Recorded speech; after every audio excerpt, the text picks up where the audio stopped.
Welcome to the channel. क्या आप भी इंग्लिश में बोलते हुए अक्सर ऐसे सेंटेंसेस पर रुक जाते हैं जिन्हें उर्दू में बोलना तो बहुत आसान होता है लेकिन इंग्लिश में फौरन सेंटेंस नहीं बन पाता। जैसे अक्सर हम कहते हैं ना कि आप रहने दें, मैं ये काम कर लूंगा। आप रहने दें, मैं इसे ले आता हूँ। या फिर ये मेरे मुंह से निकल गया, ये मेरे दिमाग से निकल गया। या फिर ये भी कहते हैं मौका मेरे हाथ से निकल गया। ये बहुत ही कॉमन रोजमर्रा के सेंटेंसेस हैं और आज की क्लास में हम ऐसे ही सेंटेंसेस के लिए दो बहुत यूजफुल इंग्लिश स्ट्रक्चर सीखेंगे। अगर आप इन दोनों स्ट्रक्चर्स को समझ लेते हैं तो आप अपनी डेली लाइफ में बहुत से इंग्लिश सेंटेंसेस आसानी से बोल सकेंगे। तो चलिए शुरू करते हैं आज की क्लास। सबसे पहले हम आप रहने दें वाले सेंटेंसेस को देखते हैं। जैसे अक्सर हम बोलते हैं आप रहने दें, मैं ये काम कर लूंगा। या फिर ये भी कहते हैं अब रहने दे, मैं ये काम कर लूंगा। या फिर आप रहने दे, मैं इसे ले आता हूँ। आप रहने दे, ये मेरा काम है। आप रहने दे, मैं इसे समझा दूंगा। आप रहने दे, ये मेरी जिम्मेदारी है। इन सेंटेंसेस में हम किसी दूसरे शख्स से बोल रहे होते हैं कि आप ये काम ना करें, मैं खुद कर लेता हूँ।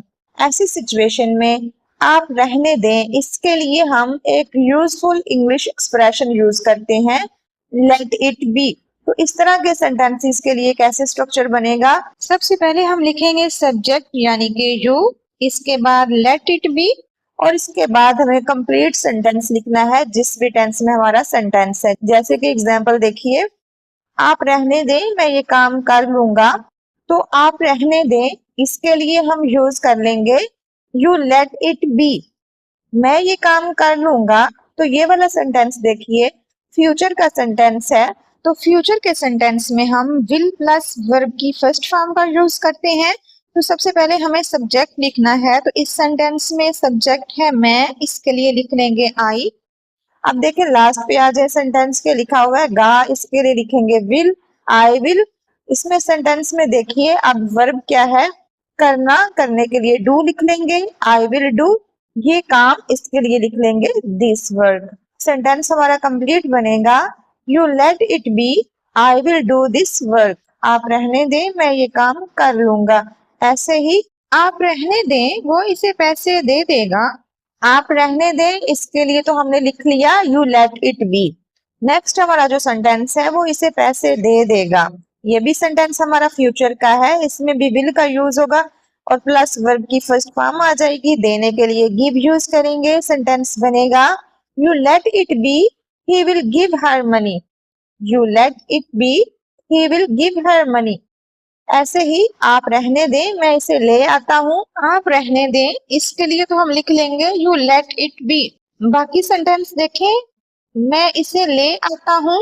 तो इसके लिए हम लिख लेंगे आई विल ब्रिंग हिम। मैं इसे ले आता हूँ। सेंटेंस कंप्लीट बन जाएगा you let it be, I will bring him. मैं इसे ले आता हूँ। एक और एग्जाम्पल देखिए, आप रहने दे, ये मेरा काम है।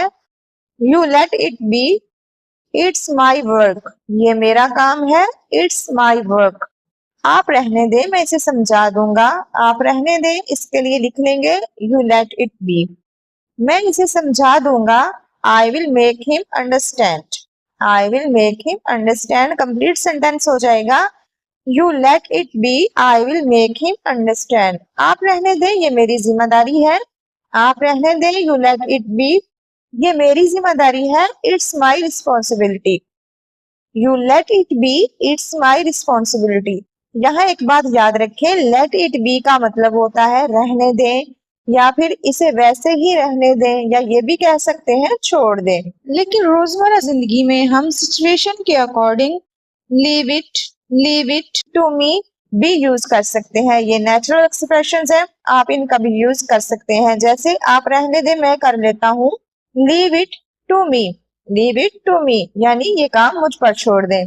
अब बात करते हैं टाइप 2 के सेंटेंसेस की, जिनमें हम बोलते हैं मेरे मुंह से निकल गया या फिर दिमाग से निकल गया। अक्सर हम ऐसे सेंटेंसेस बोलते हैं ये मेरे मुंह से निकल गया, ये मेरे दिमाग से निकल गया, ये बात मेरे जहन से निकल गई, वो मौका मेरे हाथ से निकल गया। यहाँ पे इंग्लिश में एक बहुत खूबसूरत फ्रेज इस्तेमाल होता है, स्लिप फ्रॉम।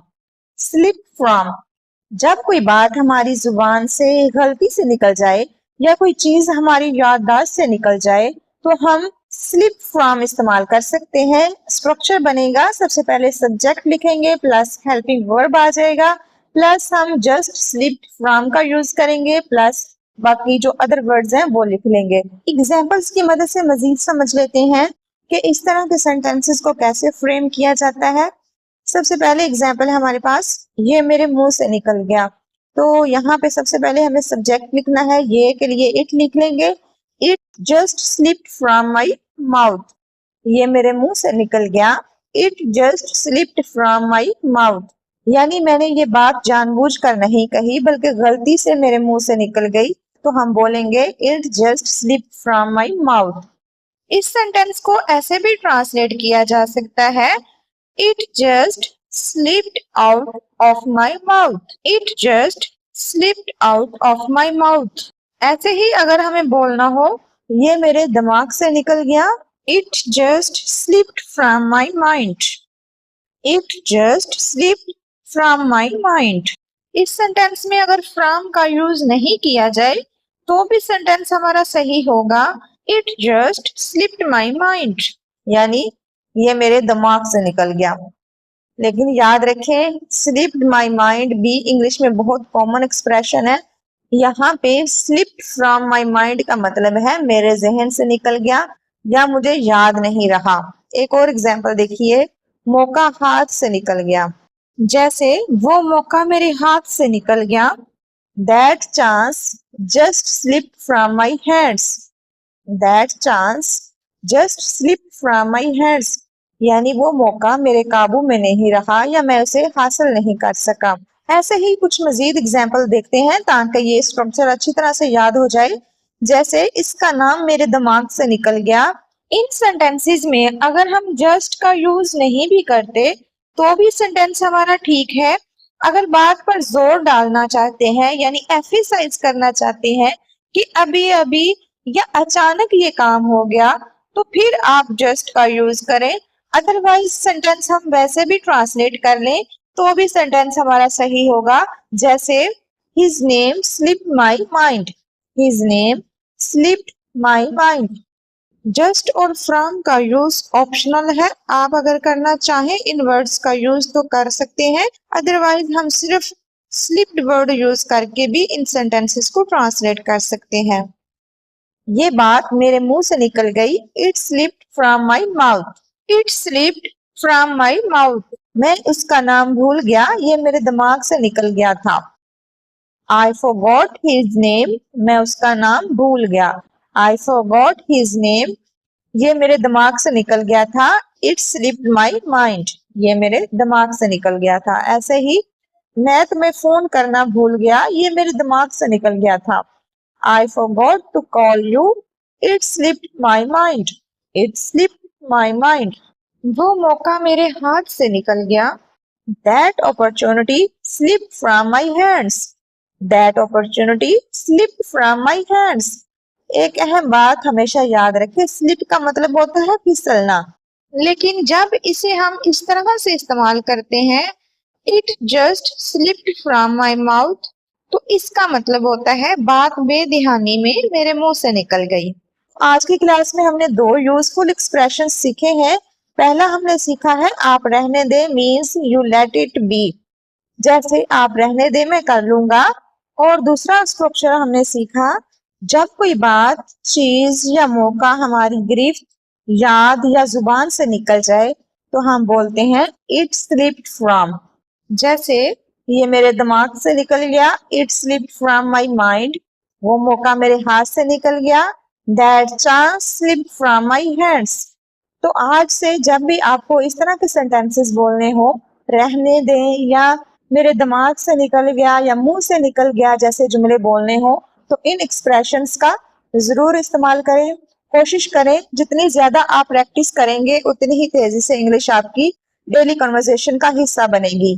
अगर आपको ये लेक्चर यूजफुल लगा हो तो इसे जरूर लाइक करें, अपने दोस्तों के साथ शेयर भी करें। अगर आप भी इसी तरह हमारे साथ इंग्लिश सीखना चाहते हैं तो इस चैनल को सब्सक्राइब कर लें ताकि हर न्यू आने वाली वीडियो का नोटिफिकेशन सबसे पहले आप तक पहुंचे। मिलते हैं नेक्स्ट क्लास में। Till then keep learning. Thanks for watching.